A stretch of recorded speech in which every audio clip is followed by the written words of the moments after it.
तो stranger things की final season का वॉल्यूम 1 अब फाइनली आ चुका है, जिसमें हमें फाइनल सीज़न के पहले 4 एपिसोड्स देखने को मिले। और भाई वो क्या ही इनसेन एपिसोड्स थे यार, स्पेशली द लास्ट वन। जिस हिसाब के हाई ऑक्टेन एनर्जी से भरपूर और इमोशनली चार्ज ये एपिसोड थे, वो एकदम परफेक्ट हैं इनके अल्टीमेट एंड गेम को सेटअप करने के लिए। तो आज हम इस वीडियो में बात करेंगे about stranger things season 5। And हाँ, मैं पहले ही बता दूं कि इसमें स्पॉयलर्स होंगे, और अगर तुम्हें स्पॉयलर्स का डर अभी भी है तो यहाँ क्या कर रहे हो तुम, पहले ये बताओ मुझे। जाओ और जाके वो सारे एपिसोड्स देखो, फिर इस वीडियो पे वापस आना। तो जैसा कि हमने सीजन 4 के एंड में देखा था कि वेक्ना को जो 4 डोर ओपन करने थे, उन चारों डोर को ओपन करने के बाद अपसाइड डाउन हॉकिंस के साथ ब्लेंड करने लगता है और जगह जगह रिफ्ट्स ओपन हो जाती हैं। सीजन 5 की ओपनिंग इस चीज़ से रफली 18 महीने बाद 1987 में होती है।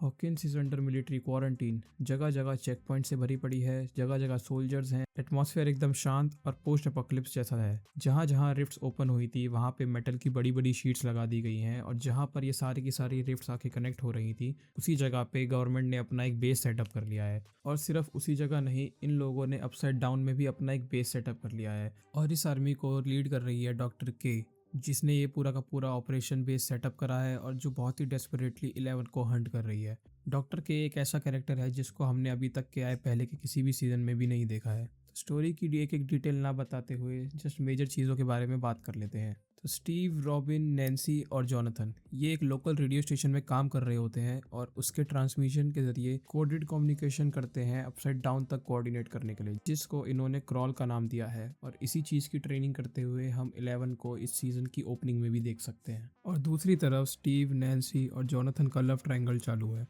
शुरू से ही दोनों एक दूसरे से कम्पीट करने लग जाते हैं कि कौन ज़्यादा तगड़ा है। बाद में हमें ये पता चलता है कि जॉनथन के पास एक वेडिंग रिंग है, पर नैन्सी को वो रिंग देने के लिए अभी भी उसके अंदर कॉन्फिडेंस नहीं है। और भाई आप लोगों को पता ही होगा कि जब कभी भी किसी मूवी या सीरीज में ऐसा कुछ दिखाया जाता है तो उस कैरेक्टर के साथ वो लोग क्या करते हैं। अब तो ऐसा लग रहा है कि वॉल्यूम 2 में कहीं जॉनथन को ही ना निपटा दें। फिर हमें दिखाया जाता है कि माइक की छोटी बहन हॉली अब वेक्ना की नेक्स्ट विक्टिम में से एक है, और वेक्ना उसको मिस्टर वर्डसिट के रूप में दिखाई दे रहा था। डेमोगॉर्गन्स हॉली को लेने के लिए उसके घर आते हैं और माइक के मॉम डैड को बहुत ही हेविली इंजर करके हॉली को ले जाते हैं। फिर हमें ये दिखाया जाता है कि मैक्स वैसे तो कोमा में है, पर उसकी कॉन्शियसनेस ट्रैप्ड है और वो कॉन्स्टेंटली हेनरी क्रील की मेमोरीज को रिलीव कर रही है। उसी मेमोरीज के अंदर हेनरी से बचने के लिए उसको एक परफेक्ट और हिडन केव मिलती है, और हमें दिखाया जाता है कि हेनरी क्रील उस केव के अंदर एंटर नहीं कर पाता, बल्कि जब भी वो उस केव के बाहर खड़ा होता है तब उसकी आंखों में आंसू होते हैं। ऐसा लग रहा होता है कि जैसे मानो कि वो हेनरी के लिए वो केव एक बहुत ही ट्रॉमेटिक मेमोरी हो। फिर मैक्स हॉली को वहां बुलाकर हेनरी के बारे में सब सच सच बता देती है कि हेनरी एक बहुत ही बुरा इंसान है और ये रियल वर्ल्ड नहीं है बल्कि वो एक प्रिजन है। फिर हमें पता लगता है कि 11 की कुछ कमज़ोरी है, जो है कुछ सोनिक वेव्स, जिसको सिर्फ 11 या 11 जैसे सुपर पावर वाले बीइंग्स ही सुन सकते हैं, और इसको वो क्रिप्टोनाइट कहती है। और ये क्रिप्टोनाइट उस मिलिट्री बेस के अंदर प्रेजेंट है, और जैसे ही हॉपर और एल इस सोर्स को ढूंढते हुए उस बेस के अंदर जाते हैं तो यहाँ हमें इस सीज़न का सबसे पहला शॉक मिलता है। वो क्रिप्टोनाइट और कोई नहीं बल्कि वो होती है 008 काली, एल की बहन, जो हमें सीजन 2 में सिर्फ एक ही एपिसोड के लिए दिखाई दी थी, और इसके पास इल्यूजन्स क्रिएट करने की भी पावर्स हैं।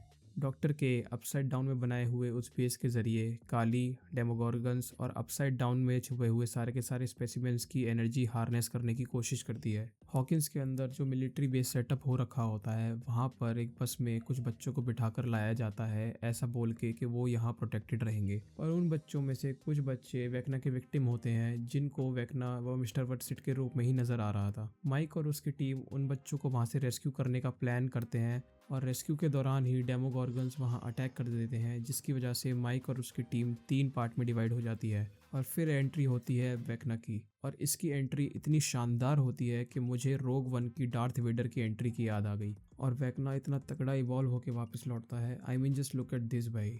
फिर वेक्ना वहाँ पर मौजूद सारे मिलिट्री सोल्जर्स को एक एक करके मार देता है। फिर वेक्ना विल को बताता है कि उसने सिर्फ बच्चे ही क्यों चूज किए। फिर जो वहाँ पे मौजूद डेमोगॉर्गन्स होते हैं वो जस्ट अटैक करने ही वाले होते हैं, और इसी टाइम हमें दिखाया जाता है इस पूरे सीजन का सबसे बड़ा सरप्राइज। हमें दिखाया जाता है कि विल के पास भी 11 और वेक्ना जैसी पावर्स हैं। वो डेमोगॉर्गन्स को हवा में ही फ्रीज कर देता है। और भाई मैं सीरियसली बता रहा हूँ, ये मोमेंट उस मोमेंट से कम नहीं था जब कैप्टन अमेरिका थॉर का हैमर पिक करता है। तो विल उन तीनों डेमोगोर्गन्स को हवा में उठाता है और उनको उसी तरीके से मारता है जैसे वेक्ना ने मारा था, जिससे हमें ये पता लगता है कि विल की पावर 11 से कम और वेक्ना से ज़्यादा सिमिलर है। इसके बाद आता है इन चारों एपिसोड का सबसे आइकॉनिक शॉट। विल की नाक में से खून आ रहा होता है और वो स्लोली उसको अपने हाथों से वाइप करता है। इस पूरी चीज़ को देखते हुए एक बात तो कहनी पड़ेगी, विल ही पूरे सीरीज में एक ऐसा कैरेक्टर है जिसका सबसे अच्छा कैरेक्टर डेवलपमेंट हुआ है। तो यहीं पे खत्म होता है स्ट्रेंजर थिंग्स के फाइनल सीजन का वॉल्यूम 1। अब मुझे तो ये पर्सनली बहुत ही अच्छा लगा, खास करके आखिरी एपिसोड के वो जो 15 मिनट थे,